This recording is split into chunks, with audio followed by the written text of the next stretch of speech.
Hello everyone, it is Joe here from Omnipoke, the channel that brings you guys everything Pokemon.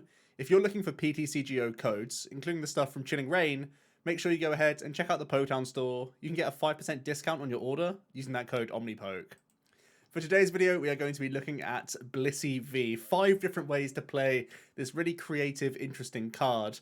This was one of these cards that even though I saw straight out the gate that it wasn't going to be like the most top tier kind of card, it's definitely something that has build around potential, and there are plenty of different ways you can try and use it because of course it's a colorless attacking Pokemon, can take advantage of a ton of different special energies to cover its weakness and give it extra damage output and even draw yourself extra cards in certain situations. So today we're going over 5 pretty different lists of Blissey, and I'll be giving you my opinions of each of them. So we'll start off with the Quad Blissey deck. This is where you're literally playing 4 copies of Blissey V as your only Pokemon in the entire deck. So you are naturally giving your opponent a handful of cards to play with, but hopefully, through mulligans, hopefully the idea is that you make a pretty big Blissey and then you undo a bunch of their damage with the help of Hyper Potion to become awkward for the opponent, alongside the fact that we're going to be shutting people's draw engines off with the Path to the Peaks going on in here, as well as the Crushing Hammers to try and slow down attachments and whatnot.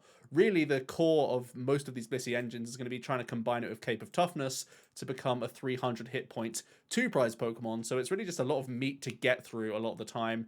Very few things can one-shot this. That fighting weakness can be negated by weakness card that we play 4 copies of. So even if players are using, Fan of Waves or Giratina, you can put like 3 or 4 of your weak cards all onto one Blissey, and then they have to spam Scoop Up Net to even be able to get it to work. And we know Giratina's not even staple anymore now there are new cards coming in from Chilling Reign.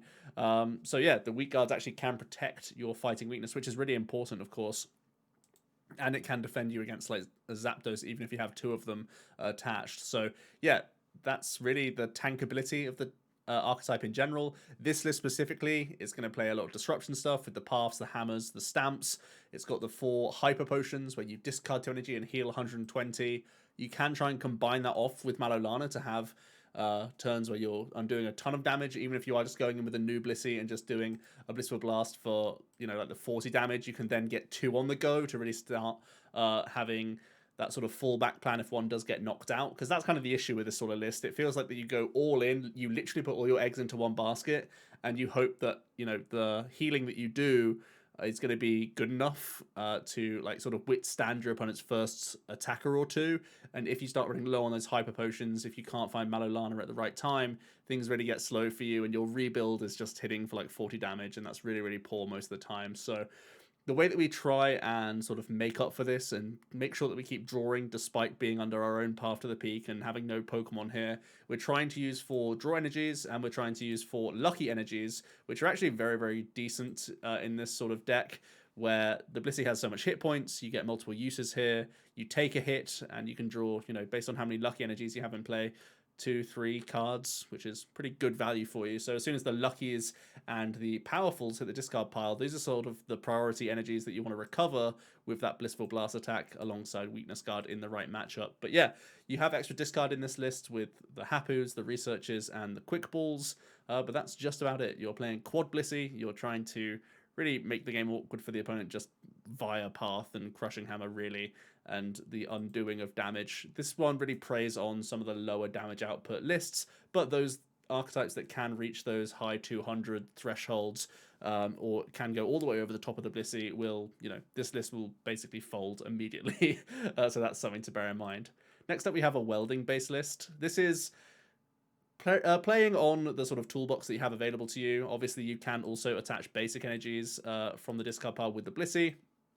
So part of the goal in this sort of list is to get some energy in the discard pile as well as in hand, so you can weld onto your Blissey as well. It does open the doors up for you to play some other decent 2-prize Pokemon like Cramorant and Dubwool.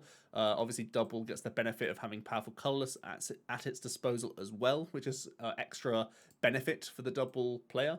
And we also have Heatran GX, which is typically very, very strong in this kind of list. Whenever there's a turn where Blissey with a Toughness Cape isn't dealt with, it's normally Blissful Blasted a lot of those fire energies straight onto itself. So there are many situations on board where you have like 6 energy in play, and you may not even need to Welder to get through a VMAX, and sometimes that's just a huge swing for you, especially for things like Shadow Rider, where you can remove a ton of energy in play and their draw engine all in one attack, that can be very, very detrimental and keep your Blissey like out of range for future turns as well, while potentially like you're making your stand with the Heatran for the big 3 prize KO. You can then go into like rebuild plays or anything else, or just keep churning with the Steaming Stomp. So yeah, really leaning into that fire coverage. It also means that you have now the answers to Altaria and to Decidueye with the 4 Volcanion. We play a really high count because Flare Starter is basically the same as Blissful Blast, and you don't gain any damage, but the whole idea is that your Blissey is protected on the bench, which is really nice because when you do use your first Blissful Blast, it's probably more in the 100 sort of range, which is much more like where you want it to be. So it's meaningful damage before it sort of takes that hit. That's kind of one of the issues with these sort of quad style approaches, is that you just settle for like 50 or 40 damage or whatever, 60 or 40 if you have a powerful colorless attached or whatnot, and that's like really unimpactful. So if you use the Volk in this instance, it means the Blissey can actually come in and threaten a 2-shot where you deal 100 odd damage and then attach 3 more to itself, and it becomes very awkward to deal with. So yeah, this has a bit of extra late game burst potential as well, of course, so it means you don't quite fizzle just like you would with other Blissey decks. This may end up being just worse than other Welder variants, because we have seen that like Blounds and stuff is one of the higher tier contenders, and Victini VMAX, and this is more unconventional and a little bit wacky out there. So I feel like this again isn't really going into those higher tier echelons, but still can be a decent way to play Blissey overall. Next up, we have the Stage 2 variant, which is using Porygon-z. I'm once again committing to the Hapu engine in here. That's why you can see the full 4 copies of Rare Candy, as well as a couple Evo Incense, as well as 3 Porygon. Because we're hoping that Hapu is giving us extra discard synergy for these energy cards, but it makes it a really excellent turn 1 play going second, and it makes it a decent turn 2 play if you are able to hit your outs of the Rare Candies and the Porygons. You could go for a Skylar-based route, but you don't gain that same value from the Blissful Blast, so we are really going deep with our discard synergy here to make up for that. We are still playing a couple crams in this list as well, because it can be a great way for you to finish off the game onto Dene and stuff like that. So yeah, pretty all-round safe, I would say. We are playing Swells in here to try and protect against opposing Path to the Peaks.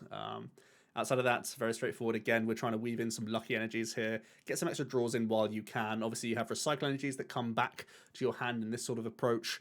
But also having luck energy to maybe get yourself towards even more energy that are still rooting around in the deck, or just getting you like that boss's orders or any of those plays in the later stages is going to be helpful for you here. But yeah, pretty straightforward. Try and get the Stage 2 online. It doesn't always happen, of course, but that's the sort of risk you're running with this sort of approach. Obviously, we have seen Cramorant VMAX be a sort of lower tier archetype, but did have some damage potential behind it. This can be a lower to the ground version that does require some extra discard synergy here and there, but really can create quite a threatening board state when you have Porygon as the big reload, where the recycles come raining down even before you've used a Research or a Hapu. Even after a big Bliss is KO'd, there's just another one coming straight back at the opponent, which I think, you know, if you're firing on all cylinders, can be pretty dangerous.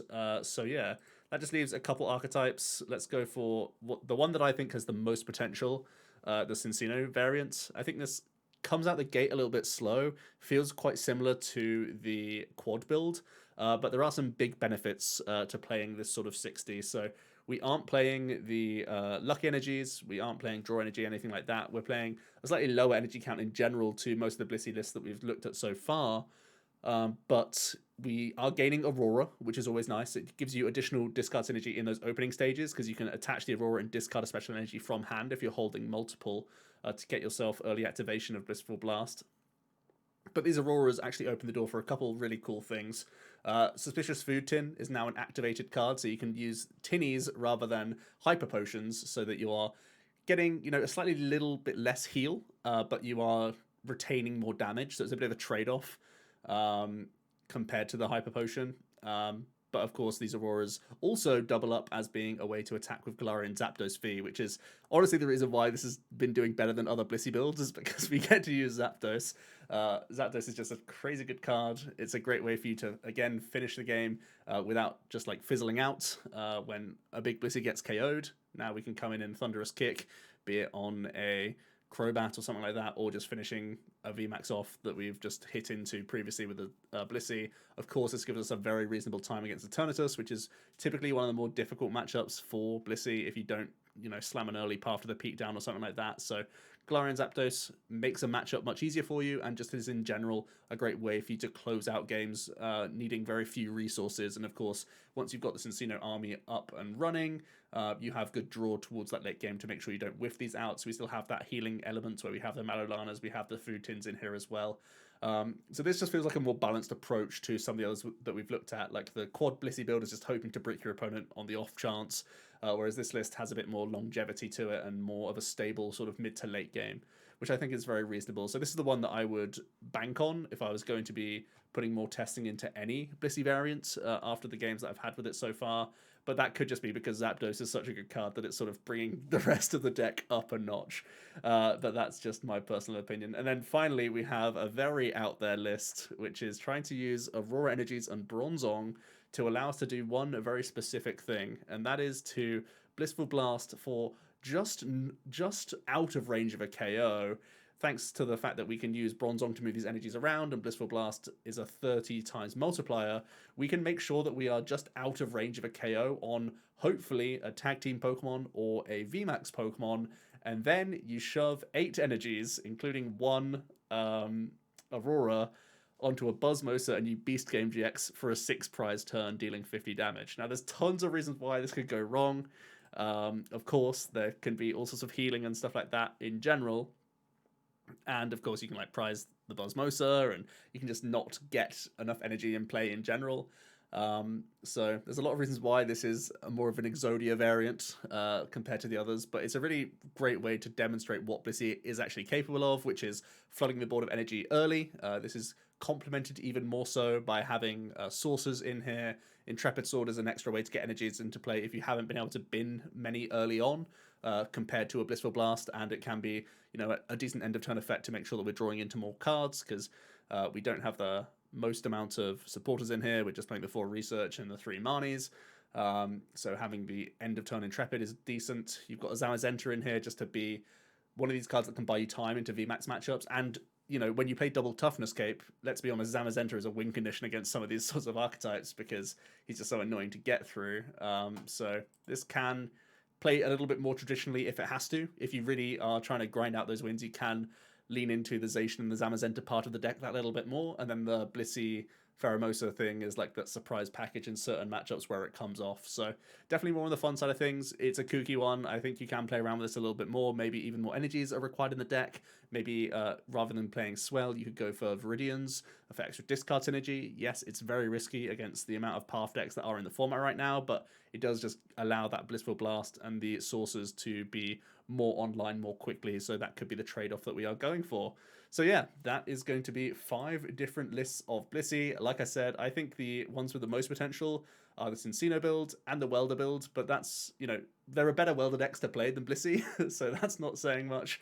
I'm still worried about Porygon being that stage 2. The Exodia list is a lot of fun and is definitely worth trying out, trying to get that highlight reel, the screenshots of when you take that 6 prize turn. It's very, very cool for sure. But I would be laying my hat mostly on Cinccino. The quad build just feels very fragile, and, you know, it doesn't have answers to all sorts of things because you're only playing 4 of this V, so you just end up insta-scooping to certain matchups that come your way, which I think is just a bugbear of mine personally. So yeah, let me know your thoughts down below of Blissey. Where would you put it on a tier list? We had a really fun stream with these decks a couple days ago, so make sure you go ahead and check out Team Omnipoke on Twitch for more fun action. I was also doing 1 prizes, and notably there will be another 5 ways to play list coming soon of the single prize decks from Chilling Reign. So hope you did enjoy this video, guys, and I'll see you tomorrow for another one. Cheers.